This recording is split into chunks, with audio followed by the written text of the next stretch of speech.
Olá senhoras, olá senhores, sejam bem-vindos mais uma vez a uma grande aula do nosso evento Maratona Jurídica da Verbo Jurídico. Espero que os senhores estejam aproveitando ao máximo, tá? Porque esse evento foi preparado aí com todo carinho e visando realmente a sua evolução. Para quem não me conhece, eu sou o professor Giovanni Klippel, tá? Sou delegado aqui no Rio Grande do Sul atualmente, então um abraço aí principalmente a todos os gaúchos aí e aos mineiros também que estejam me assistindo, né? Sou mineiro.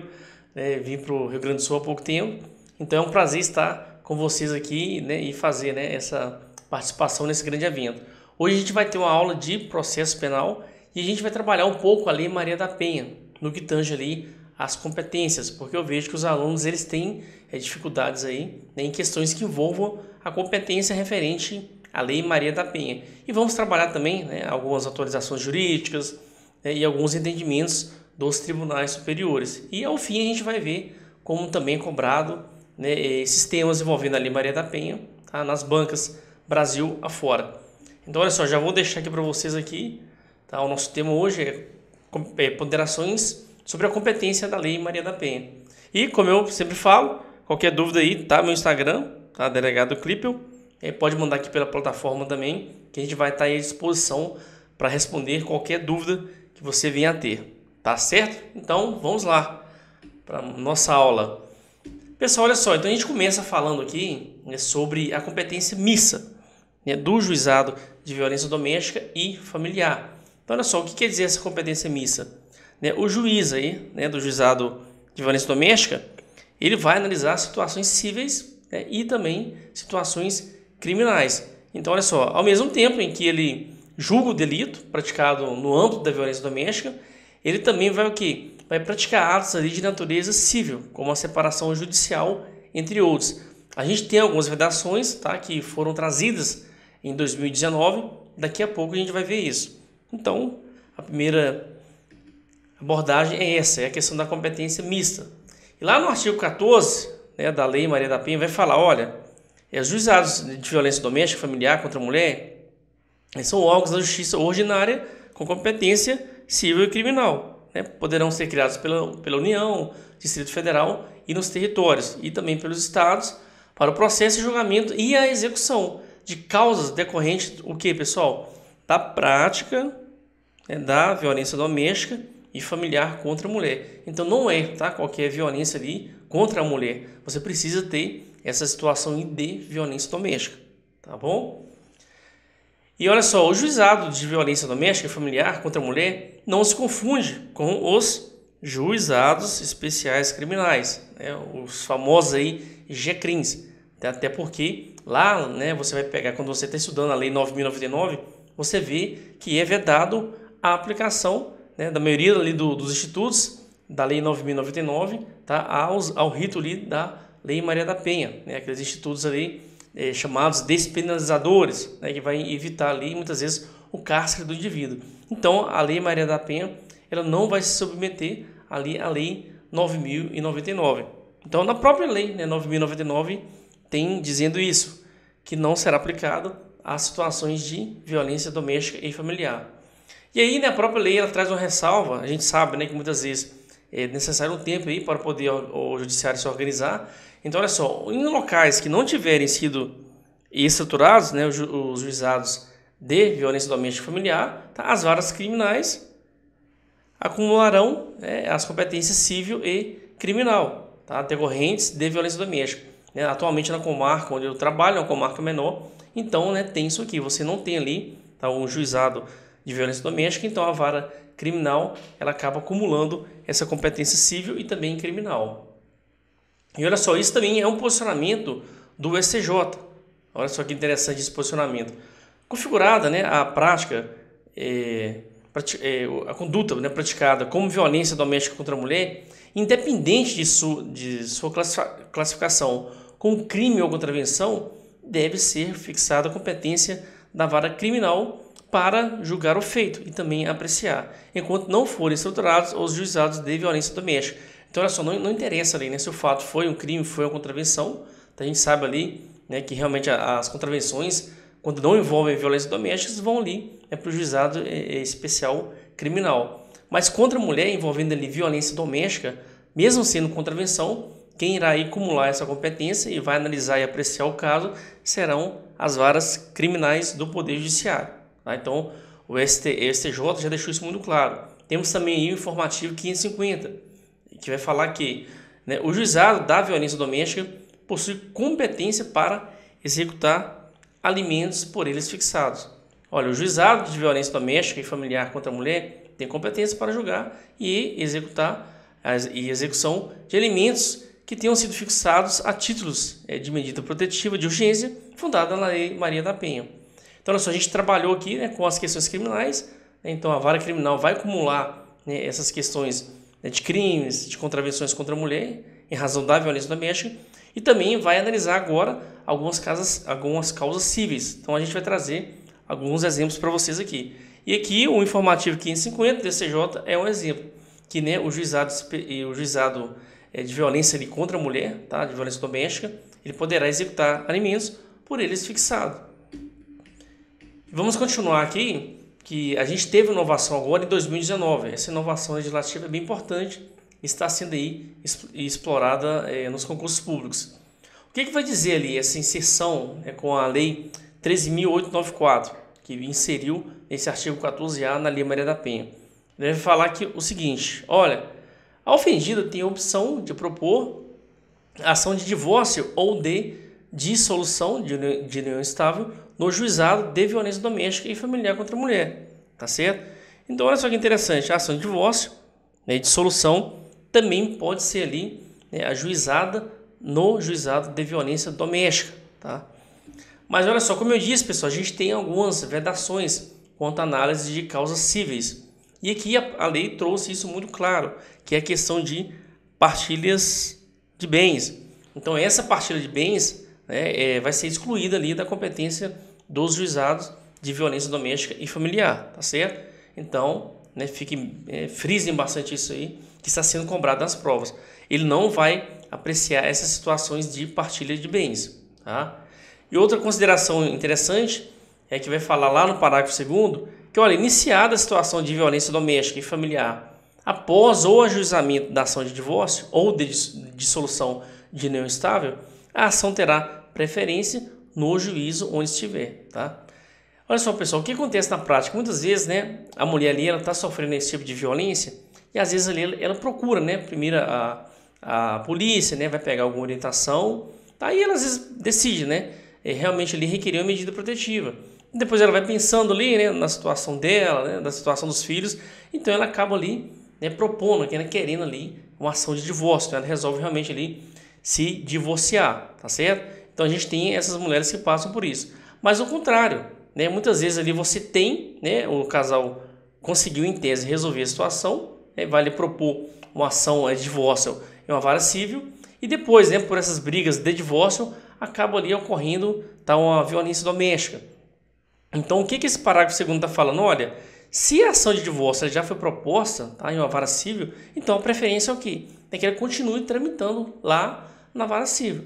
Então, né, a ocorrência posterior, né, de um fato ali de violência doméstica, né, o requerimento de uma medida protetiva não vai atrair o julgamento dessa ação de divórcio, tá bom? Então, isso precisa ficar muito claro para vocês aí. Então, foi a inovação de 2019. Vamos continuar aí, olha. Mais alguns entendimentos, tá, sobre a competência civil aí do juizado de violência doméstica. Olha, a competência para julgar a ação de divórcio advinda de violência suportada pela mulher no âmbito familiar e doméstico, tá, é também uma situação que pode ser analisada, tá, pelo juizado de violência doméstica. Aí vai falar o seguinte: olha, a extinção de medida protetiva de urgência diante da homologação de acordo entre as partes não vai afastar a competência da vara especializada, tá, para julgar a ação de divórcio fundada na mesma situação de agressividade vivenciada pela vítima. Então, foi muito interessante esse caso, porque, né, teve ali uma ação de divórcio proposta, tá bom?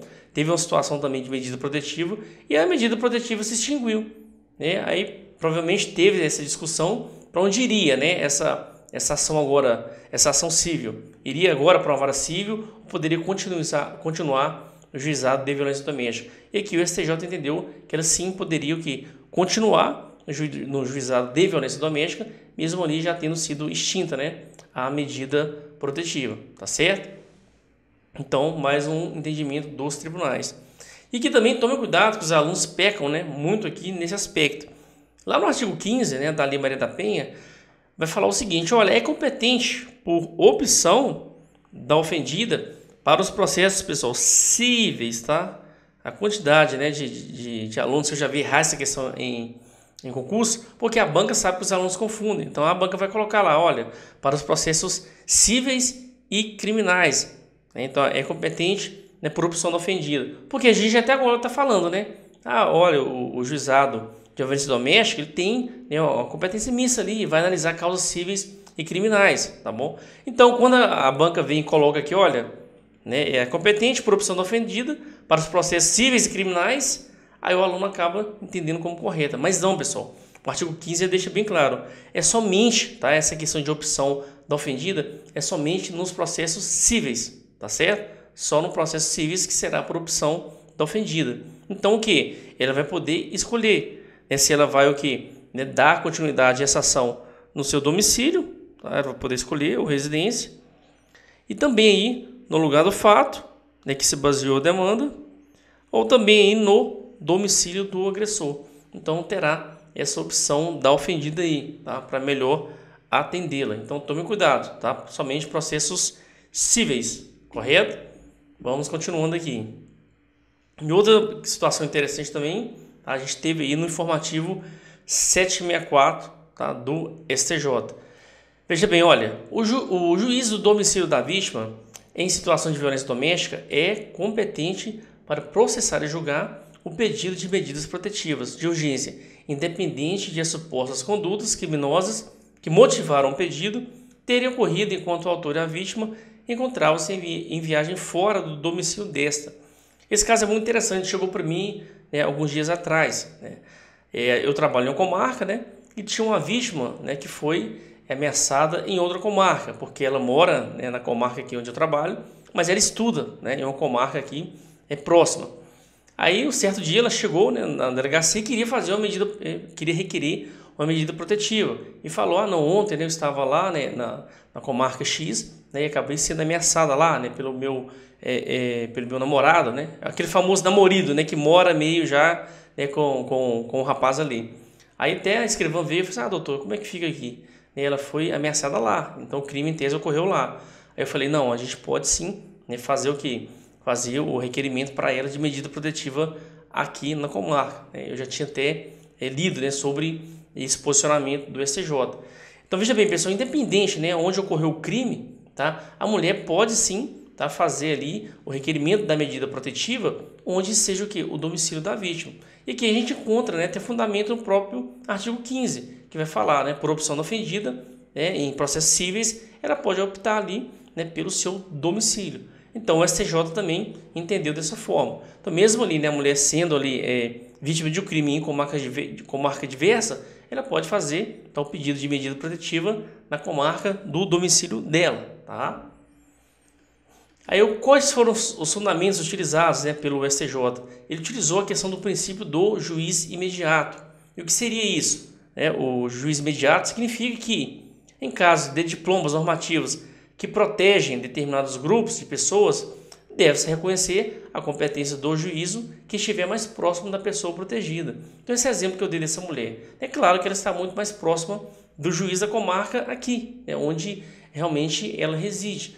Então temos esse princípio do juiz imediato. E olha só, pessoal, também o STJ utilizou o artigo 13, tá? Como o fundamento aí foi citado nesse julgado. O que eu falei esse artigo 13 da Lei Maria da Penha?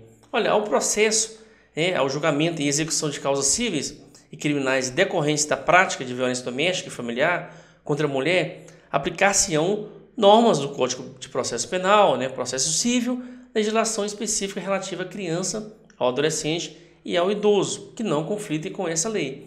Então a gente tem já, no Estatuto do Idoso, da Criança, essa questão do juiz imediato, para promover uma melhor segurança, para a criança, para o adolescente e também para os idosos. Então nesse julgado aqui também foi levantado essa situação, que nem em nome do princípio do juiz imediato, que já há previsão, tá, em outras leis específicas. E o próprio artigo 13 da Lei Maria da Penha admite, né, essa aplicação de outras situações jurídicas diversas, né, sempre para quê? Para beneficiar a situação da mulher. Então o artigo 13 também foi citado. E mais, né, um trecho ali do julgado que vai dizer que, né, a interpretação, né, sistemática do artigo 13 tá em conjunto, está lá com o ECA, né, e também com o Estatuto do Idoso, permite a aplicação do princípio do juízo imediato às ações que se pretendam medidas protetivas de caráter penal, no contexto de violência doméstica e familiar. Então, né, nesse informativo, nesse julgado, foi trazido toda essa interpretação a favor da mulher e também de poder, né, de ter essa possibilidade de solicitar a medida protetiva de urgência no domicílio dela, tá? E não lá, né, no local lá onde se consumou, onde ocorreu o delito. E olha só, pessoal, a gente tem também, né, o artigo 15, que eu já falei para vocês aqui, que vai falar isso, né, que nos processos de natureza civil, tá, que pode se enquadrar ali a medida protetiva, tá? A ofendida poderá o quê? Ter essa opção, tá, de escolher pelo seu domicílio ou residência para pleitear aí essa medida protetiva, tá bom? Agora olha que interessante, né?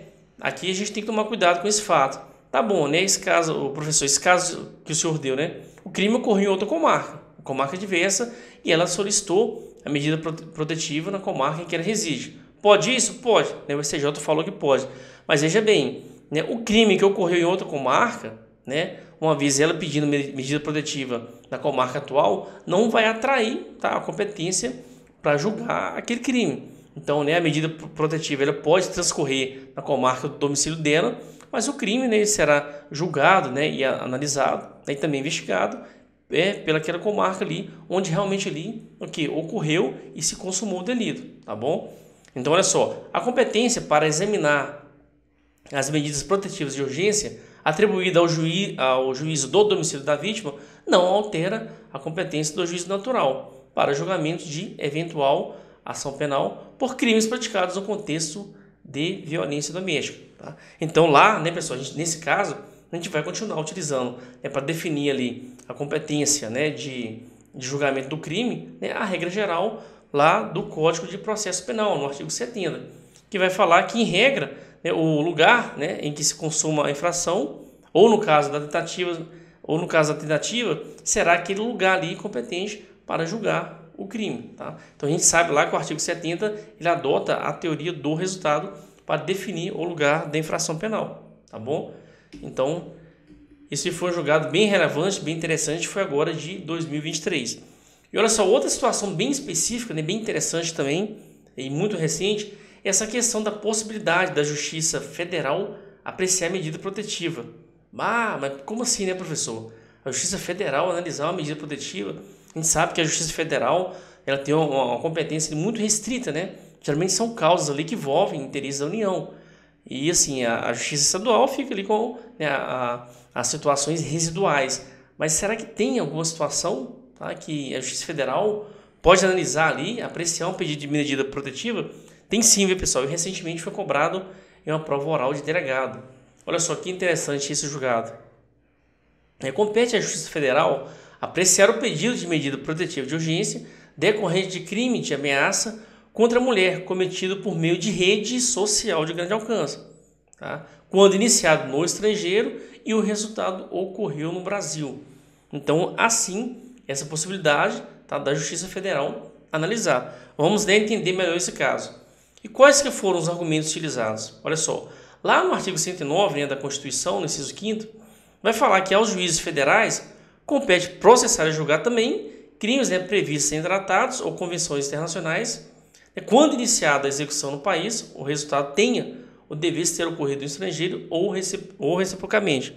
Então, olha só, crimes, né, previstos em tratados, né, também será ali, né, em tese, competência da Justiça Federal.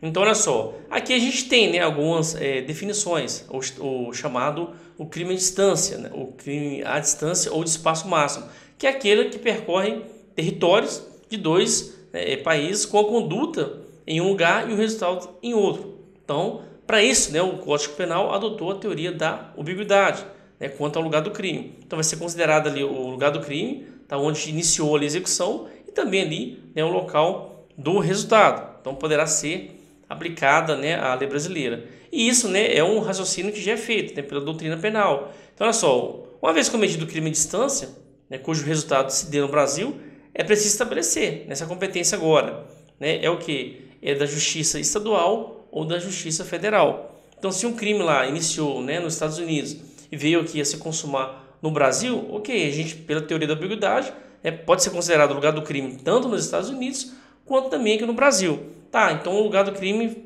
também é o crime que se consumou aqui no Brasil. Agora vamos analisar se é a Justiça Estadual ou a Justiça Federal. E o caso, né, analisado pelo tribunal foi esse, né? A vítima, olha só, ela sofria ameaças de parte de um indivíduo com quem mantiveram o relacionamento nos Estados Unidos. Então a ameaça partiu lá dos Estados Unidos e foi dirigida à vítima aqui no Brasil. E teve, é claro, né, um conflito de competência. A Justiça Estadual declinou competência sob o argumento que isso aí seria competência da Justiça Federal. Tá? Por quê? É um crime previsto em convenção internacional, tá? Que iniciou lá no estrangeiro e o resultado ocorreu no Brasil. Então, conforme o artigo 109, seria, né, a questão de aplicação da Lei Maria da Penha, uma vez que há essa previsibilidade, tá, de crimes ali que envolvem a violência doméstica em tratados internacionais que visam combater a violência contra a mulher. Mas a Justiça Federal não concordou com esse argumento, falou, não, isso aí não é competência, tá? Por quê? Dentre outras razões, os tratados internacionais que inspiram a Lei Maria da Penha não prevêem conduta semelhante que o Brasil tem se obrigado a reprimir, mas apenas estabelece diretrizes para o combate à violência contra a mulher. Então, pessoal, teve esse conflito de competência e foi parar onde, né? O STJ que decidiu. Ele falou, não, eu entendo que a Justiça Estadual ela está correta. Esse tipo de violência é sim competência da Justiça Federal. Porque, embora tenha concordado, né, que os tratados internacionais dos quais deriva o sistema de combate à violência doméstica e familiar contra a mulher não estabeleçam condutas específicas, o tribunal concluiu que a ameaça cometida fora, sobre a forma tratada na Lei 11.340, proveniente do estrangeiro para o Brasil, enquadra-se sim, tá, lá nas competências da Justiça Federal, previstas no artigo 109, em razão também, né, do que já decidiu o STF, nos casos envolvendo pornografia infanto-juvenil pela internet. Então aplicou a mesma lógica. Então, olha só, o que o STF falou no julgado?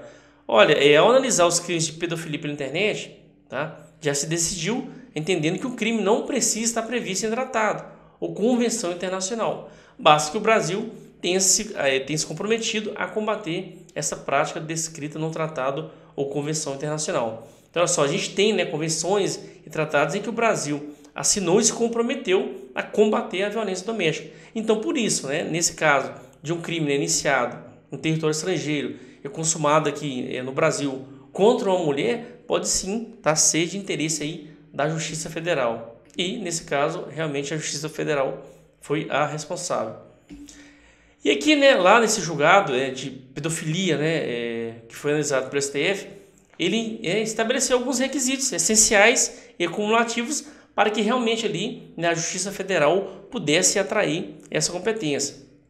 Então, primeiro, o fato ele precisa estar previsto como crime no Brasil e também no estrangeiro, tá certo? Então, analisando esse julgado, né, ameaça é crime no Brasil, provavelmente também nos Estados Unidos. O Brasil precisa ser signatário de convenção ou tratado internacional por meio do qual assume o compromisso de reprimir criminalmente aquela espécie delitiva, né? Como a gente falou aqui, o Brasil ele é signatário de tratados que ali ele se compromete a combater a violência contra a mulher. E a conduta, né, ela tem ao menos se iniciado no Brasil e o resultado tenha ocorrido ou devia ter ocorrido no exterior ou reciprocamente. Nesse caso, a conduta, né, se iniciou nos Estados Unidos e se consumou aqui no Brasil. Então, a Justiça Federal poderia sim analisar esse pedido de medida protetiva, tá, pessoal? É um caso bem específico. A gente aprofundou um pouco aqui no julgado, porque as bancas estão cobrando, inclusive está sendo temas aí de provas orais, tá? Então, foi aí, né, o nosso fechamento da aula, esse julgado. E agora a gente vai passar, né, rapidamente, a gente já está caminhando para o final, algumas questões para a gente ver como está sendo cobrada, né, a Lei Maria da Penha nos concursos e também essas atualizações e entendimentos dos tribunais. Olha só, pessoal, questão aí de 2020, tá? Promotor de Justiça. Com base na Lei Maria da Penha, é correto afirmar que os juizados de violência doméstica e familiar não têm competência para julgar a ação de dissolução de união estável. Pessoal, na verdade tem, né? A gente viu ali que tem algumas vedações, mas pode sim analisar e julgar essa dissolução da união estável. Alternativa B. Os juizados de violência doméstica e familiar não têm competência para processar a pretensão relacionada a partilhas de bens. É isso, né, pessoal? Em 2019 teve uma alteração legislativa e deixou isso bem claro aí. Tá? Então, o juizado de violência doméstica não poderá analisar situações relativas a partilha de bens. Alternativa C. A ofendida, havendo concordância, poderá entregar intimação ao agressor? Claro que não, né? A Lei Maria da Penha vai vedar essa hipótese aí. E a alternativa D. A competência da ação de divórcio deve ser declinada para o juízo competente em caso de violência doméstica e familiar ocorrida após o ajuizamento dessa ação. Não, pessoal, também a inovação legislativa deixou bem claro isso, né? Se a ação de divórcio já começou, né, está transcorrendo ali em uma vara civil e depois ali ocorre, tá, uma situação de violência doméstica, né, o juizado da violência doméstica não vai puxar, tá, essa ação de divórcio, não. Ela vai continuar correndo normalmente onde se iniciou. Então, por isso, a D também está errada, ok? Vamos lá, então. Temos mais um aqui, né, 2023, né, questão de mediador, então questão muito atual, falando que a ofendida ela tem a opção de propor ação de divórcio ou de dissolução de união estável no juizado de violência doméstica e familiar contra a mulher, sendo ainda deixa a competência acerca das pretensões de partilha de bens. Não, pessoal, tá vendo como isso está caindo em prova? Então, né, o juizado de violência doméstica ele não vai analisar as pretensões de partilha de bens. Agora, a ação de divórcio sim, né, e também dissolução de união estável. Então, aqui está errado, tá bom? E para a gente fechar agora de vez, a última questão também, né, promotoria, né, assistente social, 2023. A Lei Maria da Penha prevê a especialização no atendimento desse sistema de justiça com a criação de juizados específicos com competência civil e criminal, né, a competência mista que a gente trabalhou aí durante toda a aula. Então, essa está correta. Pessoal, então é isso aí, né? O nosso evento aqui está chegando ao fim, né? A nossa parte. Então, assim, espero ter contribuído com vocês, tá? Se gostou, aí deixe seu comentário, tá? Pode ali mandar qualquer dúvida também aqui pela plataforma ou pelo meu Instagram, Delegado Clipio. Foi um prazer novamente estar com vocês. Espero estar contribuindo, tá, com o seu desenvolvimento, com o seu desempenho, né? E realmente aí esses conteúdos foram selecionados com muito carinho, tá, com muita dedicação, né? E a gente buscou, né, realmente aquilo que vai fazer a diferença aí na sua rotina de estudos e também na sua preparação.